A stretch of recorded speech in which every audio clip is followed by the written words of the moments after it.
It's Lonnie Presley, and on behalf of the Household Hazardous Waste Committee, we would like to thank you for volunteering for our first Household Hazardous Waste Day in 5 years.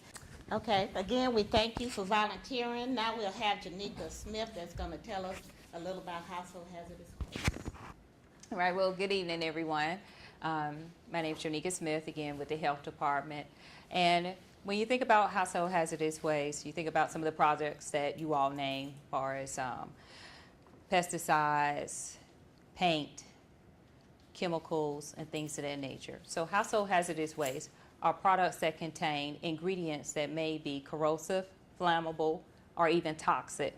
These items can be commonly found around your home or in the storage shed at your home address. Or you may even have it at a nearest relative or grandparent's home that you can bring to the Household Hazardous Waste Day event on this Saturday. Okay. The Household Hazardous Waste Day event is a partnership between the Health Department, the City of Birmingham, City of Bessemer, Alabama Environmental Council, and Jefferson County Commission. The event will be held this Saturday, April 26th, from 8 a.m. or to 11 a.m. or till capacity is met.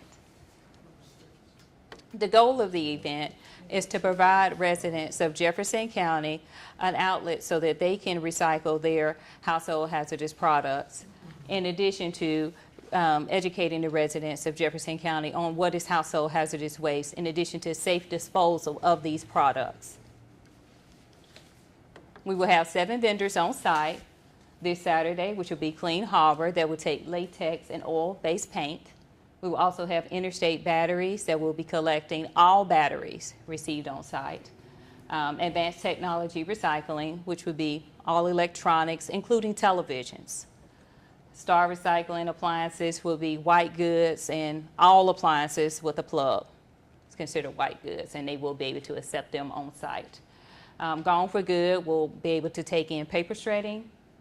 And vendors that will not need assistance on the collection day will include Birmingham Police Department that will be taking in prescription drugs and ammunition. Universal Environmental Services will be taking in the used motor oil. Everyone will arrive on site. They will drive in on Greymont Avenue and 1st Street. You guys can see that there. And then they will park on the parking lot area and go in the pavilion.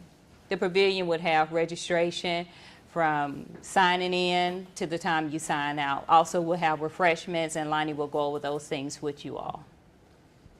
Okay, so now I'll give it back to Lonnie to go over the logistics for that day and to tell you more about the event. Okay, if you look in your packets, you'll have a schedule of events. The most important thing is that you arrive at 6 o'clock. As Janika said, we have an employee parking, or rather volunteer parking area, and I'll show you that in a moment. We'll have a welcome and recognition of partnership, announcement, and safety speech at 6:15. At 6:35, we have a recognition of vendors. At 7 o'clock, we'll go over the logistics with the staff, workers, guides, and vendor assistants. And from that time period, we'll take alternate breaks for whatever assignment that you have, and you'll be able to receive juice, water, and we should have some lunch. We will end the event at 11 for participants, but the volunteers themselves will leave at 12 o'clock. And to help with the cleanup, we hope that you will assist us in that area. Okay, tasks and roles. We have volunteer duties such as the survey collectors. Their job description is to administer and collect surveys. Scott Hofer will go over the surveys with you. We have distribution of education bags, guides that will help the participants get in and out of the area. We have guides that are traffic control to help the policemen. We have vendor assistance to help the different vendors in collecting the items. We've been told that there's no assistance needed for Universal Environmental Services, which is to use motor oil, and the Birmingham Police Department that would be taking back ammunition and prescription drugs. These are the, this is the flow chart rather. For the event, we have Brenda Dent that will be handling all media relations. So if the media approaches you, please contact Brenda Dent or get with me and I'll find Brenda. We're going to have police and fire on hand in order to handle any emergencies. So again, you can contact me or any of the staff to let us know, Janika, me, or Barbara, if you need assistance. If someone falls or if there's a spill, then just contact us and we'll get in touch with the right people. We have someone handling equipment, and all this is also in your packet. The guides, we have a lead for each assignment, and their major role is to relieve you if you need a break. So we have one person that's going to be the head or the lead for each area, and we'll go over that with you on the day of the event so you'll know who they are. We have a color-coded system, and that's to help keep everything organized. We have a vest that will match the sign that are assigned to the different vendors. So in that, we have the orange, and the majority of the participants will have on orange. That's the volunteer, the guides, and the staff workers. We have the oil, which will be black. We have the batteries that will have on maroon. We have the paint that will have on yellow. The electronics blue, the ammo and prescription drugs, and no one will be volunteering for that, but that'll be the police, and they'll have orange. White goods will be in white, and the paper shredded in green. So everything's color-coded. There'll be signs posted in each area with those colors, and each participant will have a coordinating color vest to match that. This is a map of McClendon Park. When you first come in, the entrance is on Graymont and First Street. So if you were entering either from Princeton Parkway into Graymont or from 3rd Avenue to Graymont, you would turn left or right on First Street. We will have signs posted so you can find that area, but it's First Street, and it's immediately after you pass Legion Field. The first left will be the parking for the volunteers. So you will park there at 6 o'clock. Okay, but we will be out there to show you where to park and where to go for the vendors.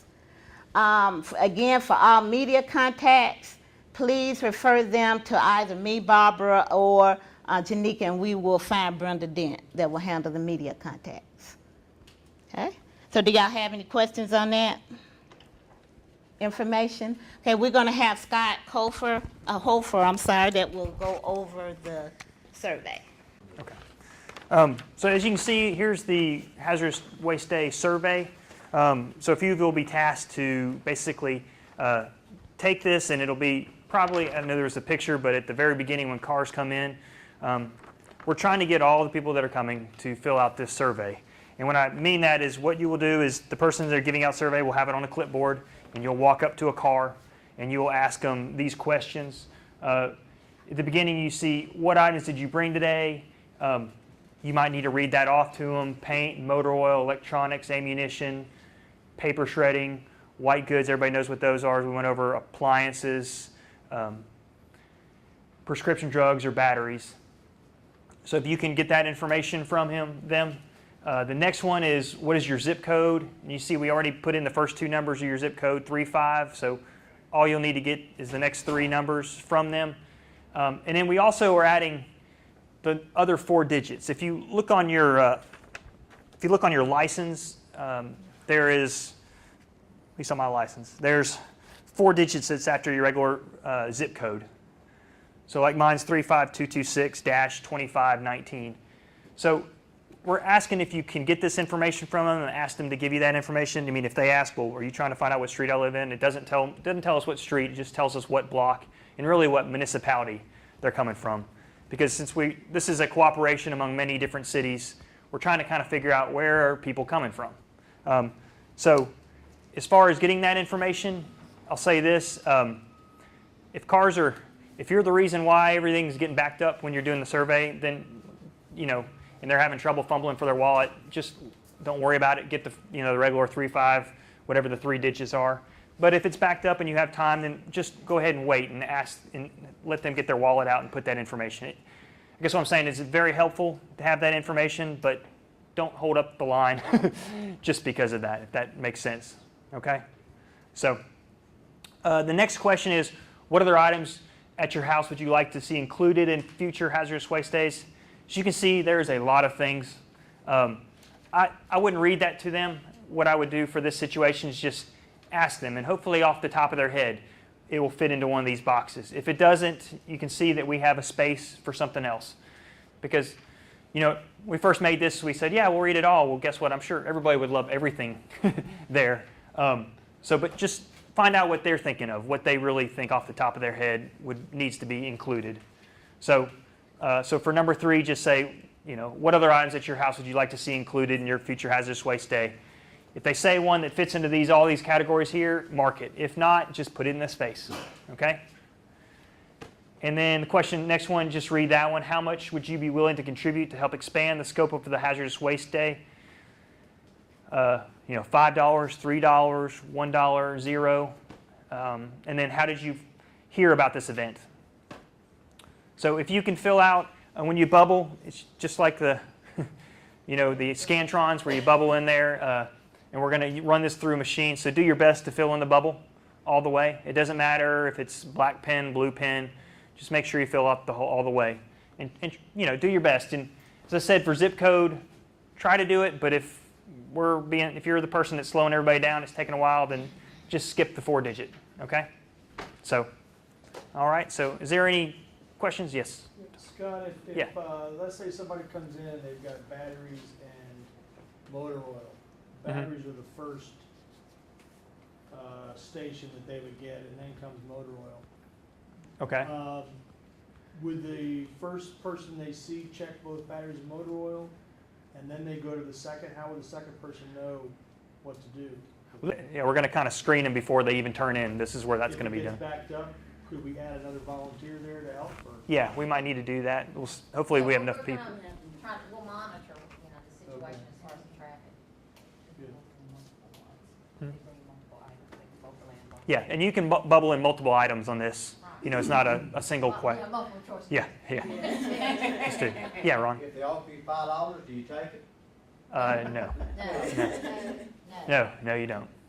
But say they can bring that $5 next year. You can say that, okay? That's for the camera, no. Yeah. So, Well, any other questions? good to ask.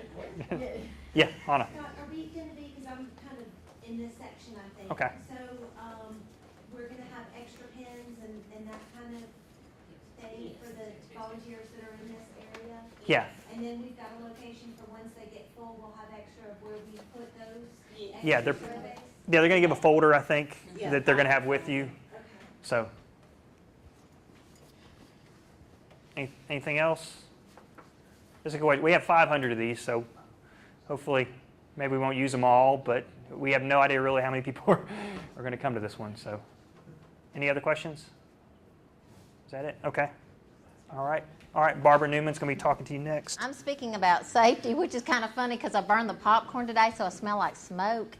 And so everybody thinks I've been in a fire. But I wasn't, so to speak. But anyway, safety is very important, especially on a day like today, because we're going to be handling a lot of different materials and lifting and toting. So I want to make sure that all of you understand the importance of safety, which you do, because I know you deal with different types of safety issues every day. What not to wear is one of the things that we want to make sure that you understand. It'll be similar to what you wear, those of us at JCDH and probably at Stormwater at the city and at the county every day. But just remember that probably today you will get dirty.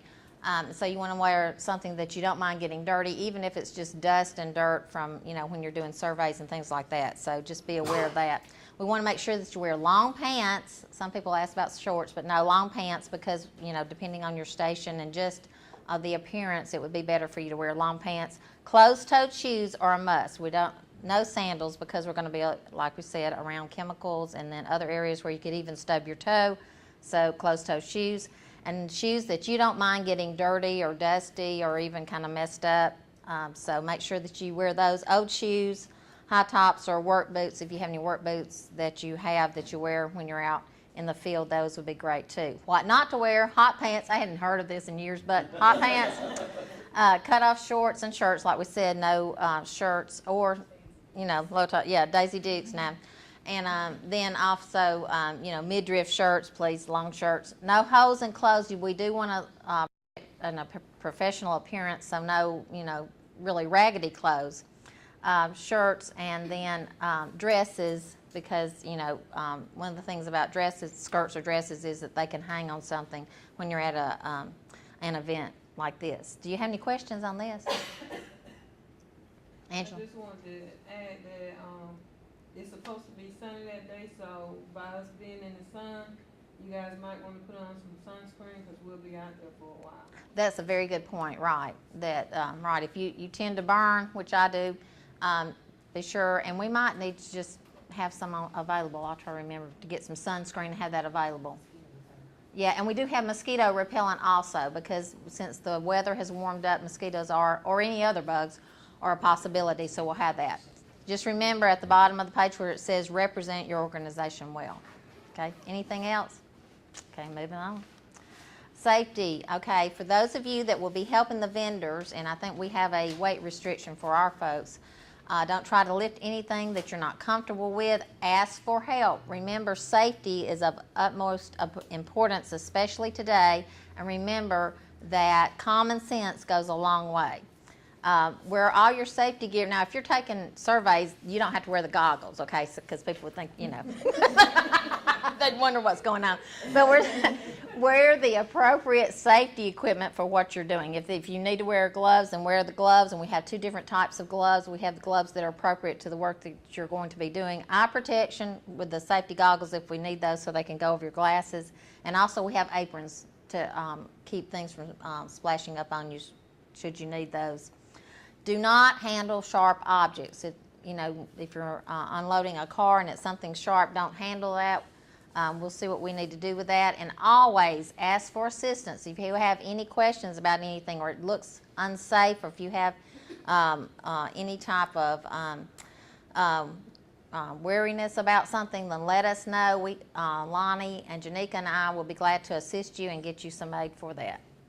Drink plenty of water. It's probably going to be, I think, pretty hot that day. The weather has warmed up considerably from the cold winter that we've had, so you need to drink plenty of water and stay hydrated. We'll have water on site. We'll have plenty of it. So if you get thirsty, or before you get thirsty, drink water. We do have some portalettes, so that shouldn't be a problem, And so drink plenty of water, and then work smart, okay? Do what you need to do to make sure that you are safe. Now, this is for JCDH employees only. Injury procedures. We're following our same injury and incident procedures just like we do if it's another work day, and also, but this day being one that is after hours, then we need to follow the after hours work injury. The Birmingham Fire and Rescue will be on site. If it's a life-threatening injury, and please, Lord, please don't let it be a life-threatening injury. Let's all pray, okay? We don't want any life-threatening injuries, but if there is one, we go to the nearest hospital. If it's not life-threatening, remember, we go to St. Vincent's after hours, St. Vincent's emergency room. If you have an incident, you need to let someone know as soon as possible, because we have to fill out all the forms that we have, our incident report forms, and they will be, Lonnie's got those, or Janika, I know they both got everything there. It's at the kitchen sink, which will come in, from the white goods. But anyway, they have all the forms on site. But remember that we need to fill out the forms. Let someone know if you've been injured. Please let someone know as soon as possible, and we'll get you taken care of. But we'll also get the forms filled out.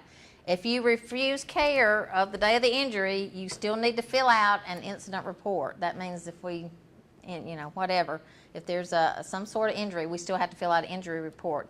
And then if you don't follow our procedures, as many of you know, you will not receive the on-the-job benefits. So, is all that clear? We follow our same procedures that we follow when we're working, say, on the weekends, any other time. Okay? All right? And I think that's it. Is that it? Oh, Miss Presley. I'm so sorry, Lonnie. Okay, if you get your legend out, and that's the sheet with the color-coded system of the vendors. Again, you have the interstate batteries, the motor oil, the electronics, the paper shredding, the Birmingham Police, Star Recycling, and Clean Harbor.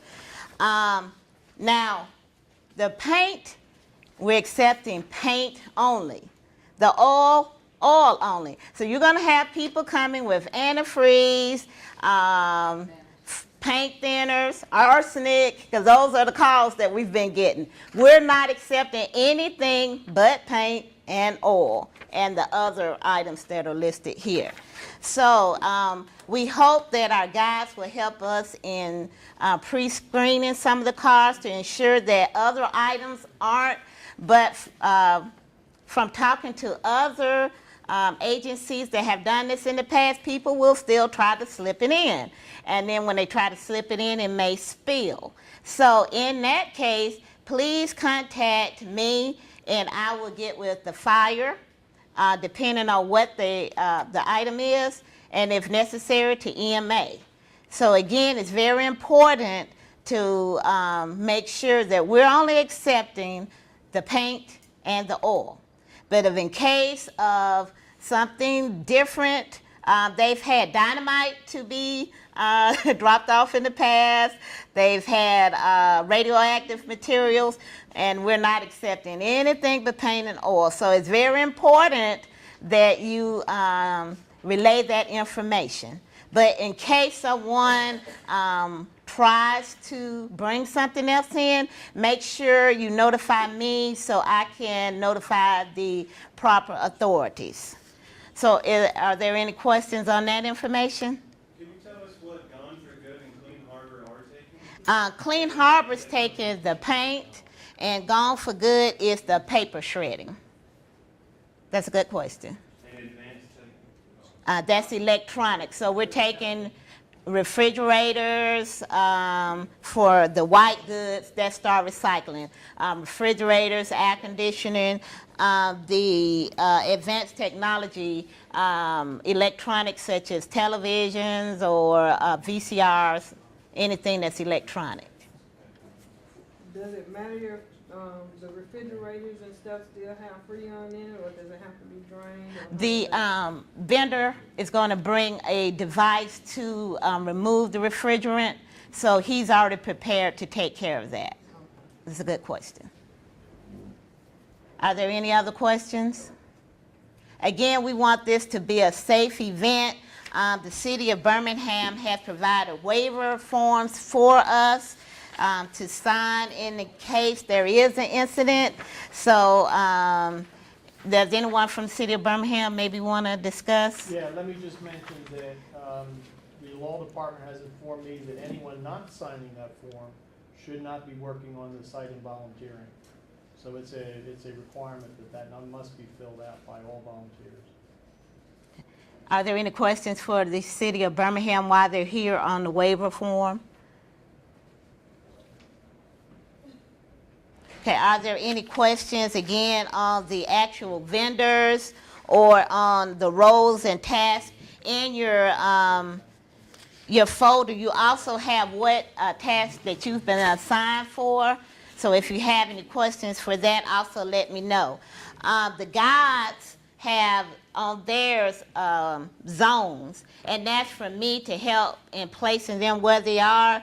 So you have zones A through E, and it just is a designation of where they'll be located. So I'll get with the guides and let them know what that means. Are there any other questions? Well, thank you again for, okay, I'm sorry, Mr. Miller. On those waiver forms, if you all are employed with another agency and you're being paid for that day, like the health department, if you all are paying them, they don't need to necessarily sign that form because they're being paid and covered by another agency during the performance of their duties. So if that helps at all. But otherwise, if you're not being paid by another local government, you need to please fill out the form. Okay. Again, any other questions for Mr. Miller? Maybe he'll be around a few minutes to answer any questions if you have them. In your packet, it also have key contacts.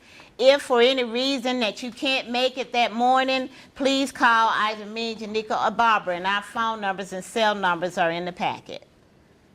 Janika, Barbara, y'all have anything else, or any of the agencies? Again, we have Birmingham, if you raise your hand, who has made a donation. We have UAB that's been helping us. I'm not sure if Bessemer, and of course our Jefferson County Health Department employees and family. And we want to thank all of you again for participating. Thank you.